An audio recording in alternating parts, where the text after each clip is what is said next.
বাংলা থেকে যত সিট বেশি আমরা জিতব, মোদি তত দিল্লিতে হারবে। এটা মাথায় রাখবেন। বাংলাই পথ দেখাবে। সেই পথ দেখানোর জন্য বিজেপিকে বিদায় দিন, বিসর্জন দিন, আর তৃণমূল কংগ্রেসকে জোড়া ফুলে ভোট দিন। অনেক অনেক ধন্যবাদ। নমস্কার, ভালো থাকবেন। নমস্কার প্রিয় দর্শক, আমি সোমা, বেঙ্গলবিট থেকে বাংলার হৃদয় স্পন্দন। প্রিয় দর্শক, লোকসভা ভোট এ মাসের 19 তারিখ থেকে শুরু হচ্ছে। হাতে গোনা আর কয়েকটা দিন। পুরোদস্তুর চলছে প্রচার। রাজনৈতিক নেতাদের আর কোনো বিশ্রাম নয়, এবার শুধু প্রচার প্রচার প্রচার। প্রিয় দর্শক, আজ মমতা ব্যানার্জি রায়গঞ্জের হেমতাবাদে জনসভায় রয়েছেন। সেই জনসভা থেকে তিনি পুরোদস্তুর সিপিএম এবং বিজেপিকে যেভাবে চোখ রাঙাচ্ছেন, যেভাবে দোষারোপ করছেন নানা জায়গা থেকে, নানা দিক থেকে। চলে গেছে, আমাদের বুথ প্রেসিডেন্টকে অ্যারেস্ট করেছে। কেন? গদ্দার নাকি জিতবে। জিততেই যদি তুমি পারো, তাহলে তুমি আমার বুথ প্রেসিডেন্টকে অ্যারেস্ট করলে কেন? জবাব চাই গদ্দার। লজ্জা, ছি ছি, ধিক্কার। নিজের এলাকায় নিজে জিততে পারবে না বলে তৃণমূলকে অ্যারেস্ট করা, কত ক্ষমতা আমরাও দেখব। আমরা তো চাই নিরপেক্ষ ইলেকশন কমিশন, কিন্তু এখন এটা হয়ে গেছে। আমি না বললেও আপনারা বুঝতে পারছেন, বিজেপি যা বলছে কাল তাই হচ্ছে, বিজেপি যা বলছে পরশু তাই হচ্ছে। আর এখানে আমাদের লড়াইটা বিজেপির বিরুদ্ধে ডাইরেক্ট। দিল্লিতে ইন্ডিয়ান অ্যালায়েন্সের সাথে থাকলেও আমার দেওয়া নাম, এখানে সিপিএম এর সাথে আমরা নেই, কংগ্রেসের সাথে আমরা নেই, ওরা বিজেপির সাথে আছে। এইভাবেও কি দোষ দিয়ে নিজের পিঠ বাঁচানো যায়? তিনি কি মনে করেন যে তাদের দল, তিনি কোনো অন্যায় করেনি? গোটা রাজ্যের মানুষ জানেন যে এই তৃণমূল দলটি কি করেছেন 2011 সাল থেকে আজ পর্যন্ত। সে কথা খুলে বলার আর কিছু নেই। রাজ্যের মানুষ জানে যে এই দলটি চুরি ছাড়া আর কিছুই করেনি। তৃণমূলের এত বুথকর্মী অ্যারেস্ট, এত নেতা অ্যারেস্ট, সিপিএম এর কোন নেতা অ্যারেস্ট হয়েছে? সবচেয়ে বড় চোরকা পার্টি 34 বছর খুন করে জ্বালিয়ে পুড়িয়ে কংগ্রেসের জোড়া মার্ডার করার নেতারা অ্যারেস্ট হয়েছে? হয়নি। যত রাগ তৃণমূলের ওপরে, কারণ জানে তৃণমূলের গ্যারেন্টি এনআরসি আসলে আমরা করতে দেব না, আমরা মানুষকে ভাগাতে দেব না। আপনি বলছেন যে সিপিএম এর কোনো নেতা, কোনো মন্ত্রী কেন জেলে যাননি? এ তো উত্তর তো আপনার কাছেই আছে। আপনার দলের নেতারা কেন জেলে আছে গোটা রাজ্যের মানুষ জানে। সুতরাং এ বিষয়ে জনসভা থেকে এই ধরনের মন্তব্য করার কোনো অর্থ হয় না। আর রইল বাকি বিজেপিকে দোষারোপ করে কোনো লাভ আছে?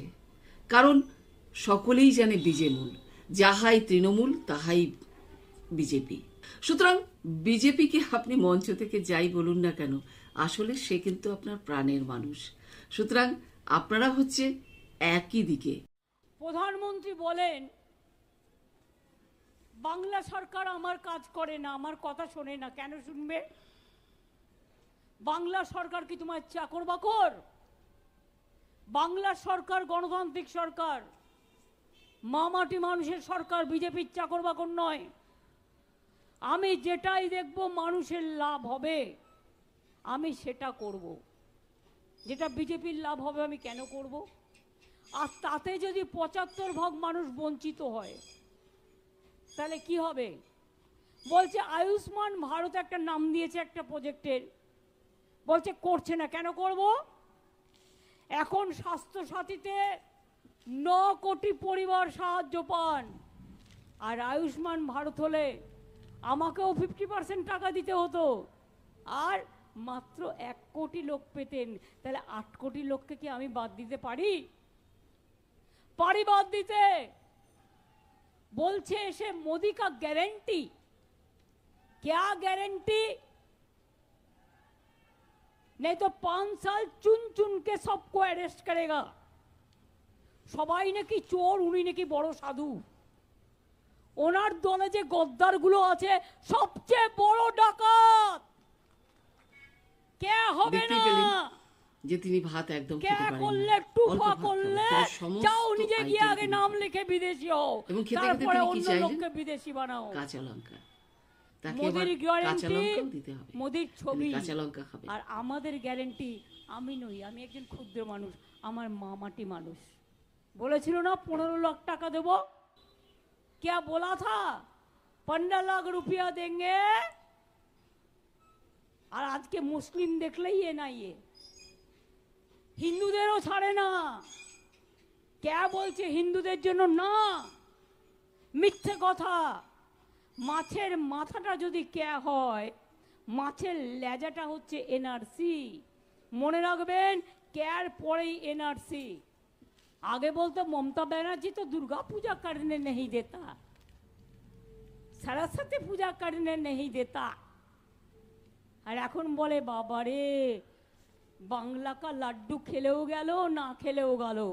বাংলা কা লাড্ডু খেয়ে দেখতে হবে, কারণ দুর্গা পূজায় এরা নাম্বার 1 পৃথিবীতে। এটা মাথায় রাখবেন। আমি আপনাদের সকলকে বলবো, দুটি কথা তিনি মিটিংয়ে বলেছেন। জলপাইগুড়িতে এত লোক মরে গেছে, এত দুর্যোগ হয়েছে, একবার বলতে পারিনি।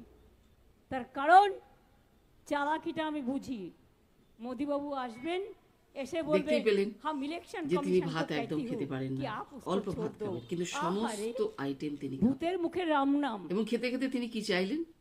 যখন কাঁচা দুর্যোগ হলো দেখা নাই, তাকে এবার কাঁচা লঙ্কা দুর্যোগের পরে এলো কুচবিহারে, কাঁচা একটা লঙ্কা কথা নাই, একটা সাহায্য নাই। আর আমি বাড়ির টাকা দিচ্ছি, আমি না, আমার সরকার প্রশাসন। আর সেখানে টাকা আটকে রেখে দিয়েছে। দেবে টাকা রাজ্য সরকার, আর নাম কিনবেন উনি। সেই জন্য মানুষগুলো কষ্ট পাবেন। এনআইএ আর সিবিআই সবাই জানুন, মানুষ বলছে বিজেপির ভাই ভাই। এনআইএ আর সিবিআই বিজেপির ভাই ভাই। তো প্রিয় দর্শক, আপনারা শুনলেন আমি প্রথমে যা বলেছি এবং মমতা ব্যানার্জি যা বললেন মঞ্চ থেকে, দুটোই আপনারা শুনলেন। প্রিয় দর্শক, আজকের মতো এখানেই শেষ করছি। আপনারা ভালো থাকবেন, সুস্থ থাকবেন।